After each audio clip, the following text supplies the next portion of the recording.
I'ma show y'all how easy it is to get set up by a female. Before y'all roast me about my do-rag, at least I ain't one of you bonnet wearing niggas hopping on this motherfucker looking like somebody auntie and shit. That's out. So anyways, me and a homie chilling at my house, right? When out of nowhere, he got two females that's trying to pull up. So I'm like, bet, shit, what they look like? He like, shit, the one I'm talking to straight, but I don't know what the homegirl look like. So I'm like, fuck it, tell them to come through. Now around this time is when I first started pimping, but it was one of the times that I didn't have a 304. So I was pretty much in hot pursuit. So based on that, in my mind, I'm like, I'm finna try to turn their asses out. Cause I'm gonna be real, back then, it was rare for a female to kick it with us and nobody tried to convince her to be a 304. So boom, finally they hit us up, right? Like they outside in the front. We go outside, hop in the car, and when we hop in the car, it's a bad black chick and a bad Mexican chick. So we pull off and we all introduce ourselves, right? And it turns out that they both some Inglewood Crips. And when they told me where they was from, I'm like, shit, hold on, this could get janky, you feel me? I don't know if I could trust this. That's when I tell her like, hey, can you take me back to the house? I forgot something. So she take me back to the house. I run in and I grab my pew-pew, you know, as a safety precaution. So now I got that, I hop back in the car and we drive off. So, you know, now we chopping it up and shit, right? And everything is cool at first. You know, we just driving around smoking and shit. So about after like 10 minutes of us driving around, we end up in Inglewood. So we end up pulling up into this shopping center. And when we pull up, it's like 3 bum niggas right there. And they walk up to the car. It turns out that the bum niggas are actually crackheads. It turns out these females are full-fledged D-girls. Now we riding around with them while they serve crackheads. And they got it popping. They pulling up from spot to spot. And I'm just seeing money transactions. I'm gonna be real. Even though they was getting money, they wasn't getting no 304 money. So that didn't stop me from popping it. So anyways, I get to popping it. But when I got to popping it, I guess she felt like she was disrespected. So now she turned up. Like on some you got me fucked up type shit. And pretty much like start talking shit. Not just about pimps, but about me. So you know, I'm a young, hot-headed nigga, so I get to talking shit back to her. The black female trying to like calm her down and shit, but she steadily on the bullshit. That's when she come out of nowhere like I'm finna go to the hood. That's when the black chick get to telling my homie like, damn, see? Like on some I tried to save y'all, but now it's out of my hands type shit. But I'm on some whatever type shit cause I'm strapped. So boom, we pull up to a gas station in Inglewood somewhere. And now she on the phone with somebody, like telling them where we at and shit. But the whole time while she on the phone, I'm sitting directly behind her. She in the driver's seat and I'm sitting directly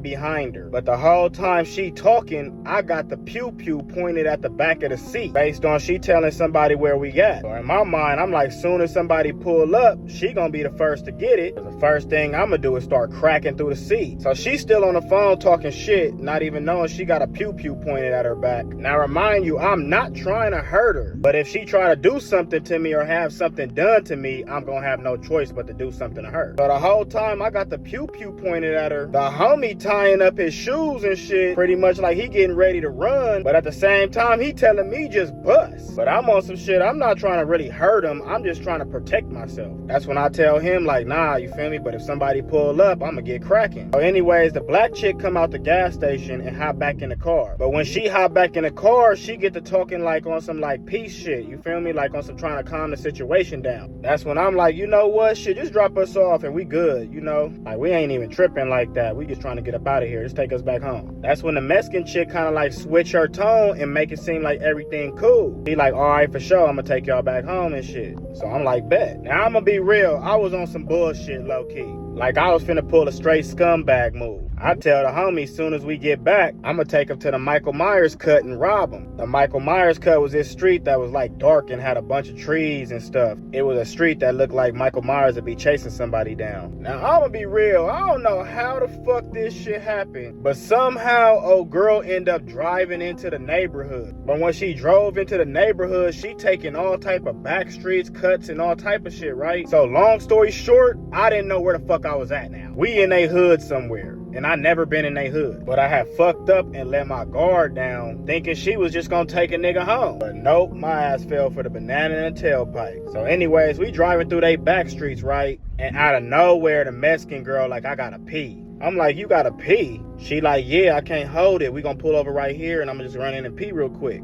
In my head, I'm like, oh, they on some bullshit. But at the same time, the atmosphere had changed in the car, so I wasn't 100% sure. Plus, I didn't know where the fuck I was. So she pulled on the front lawn of this house and hop out the car to go pee. So now it's just me, the homie, and the black chick sitting in the car. Soon as the Mexican girl's out of sight, I immediately tell the homie to hop in the front seat. Boom, he get out, hop in the front seat with old girl. Now, since I'm in the back seat by myself now, I lay down. But when I lay down on the opposite side of where the Mexican girl thought I was sitting at. So now I'm laying down and I got the pew-pew out. So while the homie just chopping it up with old girl in the front seat, I'm in my head like, man, she need to hurry the fuck up. I swear, like 15 seconds after the thought crossed my mind, that's when the back door that I was facing just flew open. And when it flew open, it was a nigga right there. Now, the way he snatched the door open, you can tell he was expecting me to be right there so he can do something to me. But I'm on the opposite side. Now, when he finally look up and see me sitting on the other side, he noticed he looking down the barrel of my pew-pew. Soon as he see it, he throw his hands in the air immediately. Like I just told that nigga to freeze or something. So once I see he got his hands up, I slide out the other door. But the whole time I'm sliding out, I'm keeping my shit on him. So now I'm on foot,